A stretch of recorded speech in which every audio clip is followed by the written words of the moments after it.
What I mean by science is natural science, the sorts of things that are discovered by physics, chemistry, biology, geology, and so on. That might seem obvious, but I want to avoid the confusion that arises because the unqualified word science now means something different from the Latin word scientia, from which it is derived. Today, when questions of religion and science come up, natural science is the main topic. And I mean natural science by science. There are certain characteristics and strategies which science adopts for obtaining its knowledge. They are the basis of its success. And I identify those strategies as a reliance upon reproducibility, that different people can get the same results from repeated experiments or observations, and an insistence upon descriptive clarity, so that the results of an experiment, even if not its interpretation, are expressed in unambiguous ways that all scientists can agree upon and understand. Now, the belief that science qua natural science is the only, or at least the preeminent way to discover true knowledge is scientism. Its influence has led many disciplines that don't actually lend themselves to the methods of the natural sciences to try in vain to turn themselves into science. But science has specific methods by which it gains its knowledge, and those methods limit its applicability. And there are other ways to gain knowledge that don't possess the characteristics on which science insists.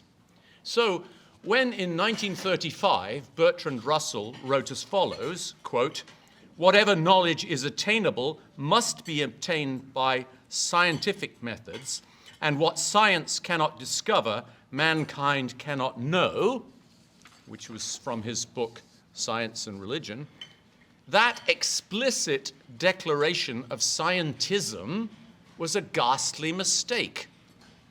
Usually, though, scientism is not explicit like that. It's implicit, especially in the writings of many popular anti-theists of this century. For example, Richard Dawkins writes in his book, The God Delusion, "Did Jesus raise Lazarus from the dead? Did he himself come alive again 3 days after being crucified? There is an answer to every such question, whether or not we can discover it in practice, and it is strictly a scientific answer. The methods we should use to settle the matter would be purely and entirely scientific methods," end quote. That scientific assertion ignores the actual ways that history and historical events are studied. Human history really isn't like natural science, and if you maintain that it is, as Dawkins is maintaining, you end up discounting history's knowledge. Historical evidence is predominantly documentary, personal, maybe eyewitness testimony, perhaps some archaeological evidence, all gathered together, taking advantage of our general understanding of what makes people tick, of the attitudes and thinking and the background society of the time in which the events occurred. One reason why scientism is so important in the present discussion is that the critics of belief in God are fond of saying that religion is irrational because there's no evidence for God. They really mean that there's no scientific evidence. There's plenty of historical evidence for the claims of Christianity. I'll agree that history and the truth of Christianity can't be established by the methods of natural science. But my position is that science is plainly not the only route to knowledge. If you artificially elevate science in making it into a kind of monopoly of knowledge, then you undermine religion, but you also undermine lots of other non-scientific disciplines like history or philosophy and literature and the law and architecture and music and so on. Okay, but is there perhaps, even though the scientism I have just repudiated, I think is clearly false, is that perhaps just a straw man? Is there perhaps an empirical approach to knowledge that applies across all valid disciplines, but which some, like religion maybe, do not follow? Well, I agree that a great deal of what we actually know comes from our experience. But there's also lots of valid knowledge that is not empirical.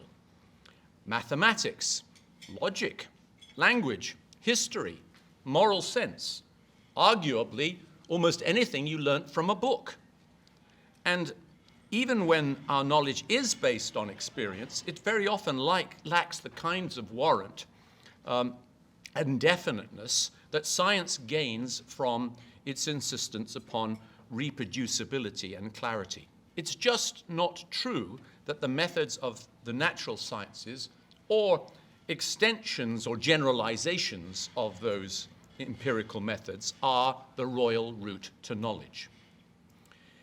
Now, the anti-theists of this century usually put empiricists' arguments more simply. They say something like that you can either base your beliefs on evidence or you can base them on faith in some authority. And of course, their view is, naturally enough, that their secular opinions are rational and based on evidence, while religious people are just, well, irrational faith heads. I reject that simplistic difference, that dichotomy of evidence versus faith. I will stipulate that religious beliefs of many people are founded on an adoption of what they are taught by their religious authority. That's true. And yet, it's just as true that their scientific beliefs are an adoption of the teachings of their scientific authorities. So should they then, therefore, reject both religion and science? No, this supposed dichotomy between evidence and authority is in practice false. The motto of the Royal Society is nullius in verba, which means on nobody's word. This is the Royal Society of London I'm talking about. According to their website, the motto expresses, quote, the determination of the fellows to withstand the domination of authority and to verify all statements by an appeal to facts determined by experiment.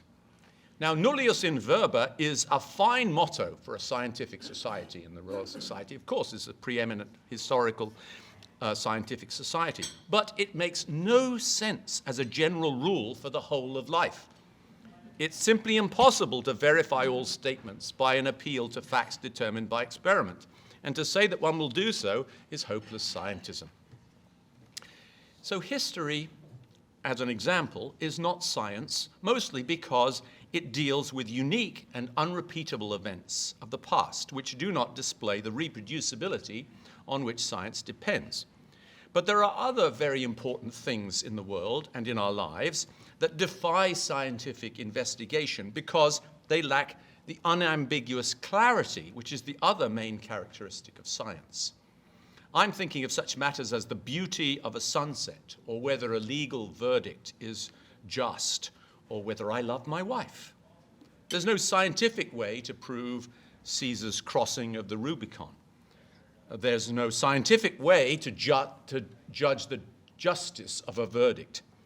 There isn't even a scientific way to detect a true thought. And yet, these sorts of things are real cognitive questions about which the answers are important, and in many cases, the answers are indisputable.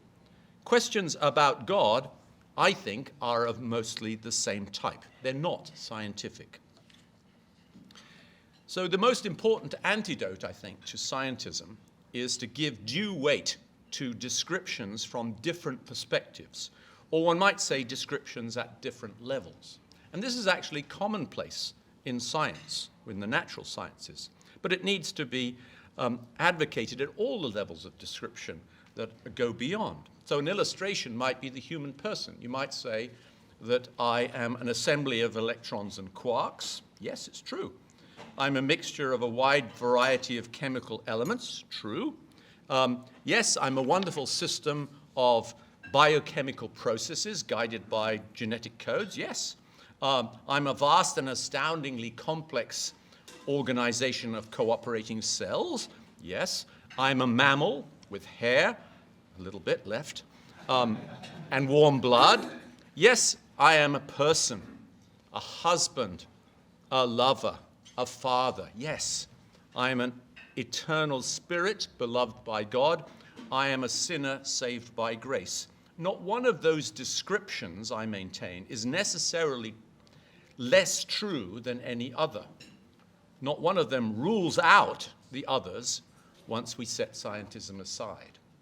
I don't mean to say that they are obviously true. I just say they don't rule out each other. So here's what I say in closing. Here's what I say about my Christian faith, what it is, and why it is reasonable. It's based upon an assessment of many different types of reasons. Most of them are not scientific, but they are nevertheless logical and rational.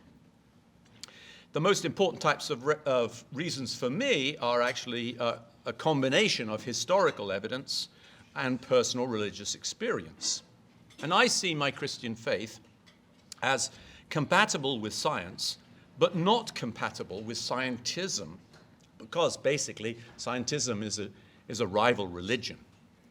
My faith is based in part on experience, but not on the certainty of reproducible scientific experiment. Still, that's not a reason to discount it, because like everyone else, I make small and large decisions on minimal evidence beyond personal preference and maybe impulse every moment of my waking life.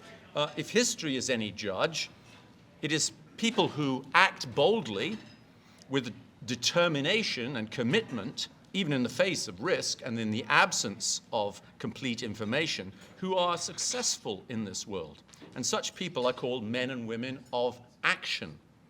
They act in accordance with a view of the world that is plausible and supported by evidence, but not proven. That is, they act on faith.